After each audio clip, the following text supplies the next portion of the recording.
দক্ষিণ আফ্রিকাকে হারিয়ে ২০১১ সালের পর প্রথম কোনো আইসিসি ট্রফি জিতেছে ভারত। তাছাড়া দীর্ঘদিন দলের সঙ্গে থাকা রোহিত শর্মা ও বিরাট কোহলি ক্যারিয়ারের শেষ দিকে এসে একটি আইসিসি ট্রফি জয়ের জন্য দারুণভাবে মুখিয়েছিলেন। অবশেষে দলের স্বপ্ন পূরণে সঙ্গে নিজেদের স্বপ্ন পূরণ করলেন তারা।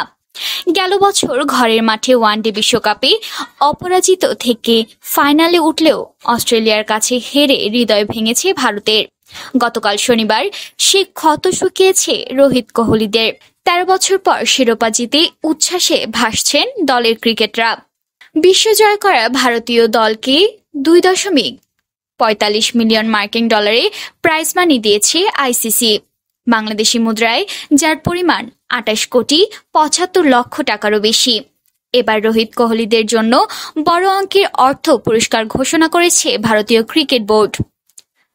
তাদের জন্য ১২৫ কোটি ভারতীয় রুপির প্রাইজ মানি ঘোষণা করেছে বোর্ড সেক্রেটারি জয় সাহা, বাংলাদেশি মুদ্রায় যার পরিমাণ ১৭৬ কোটি টাকা। সামাজিক যোগাযোগ মাধ্যম ইনস্টাগ্রামে এক পোস্টের মাধ্যমে এ ঘোষণা দেন তিনি। পোস্টে জয় শাহ লেখেন, আইসিসি পুরুষ টি-20 বিশ্বকাপ ২০২৪ জেতার জন্য ভারতীয় দলের জন্য ১২৫ কোটি রুপির পুরস্কার ঘোষণা করতে পেরে আমি আনন্দিত।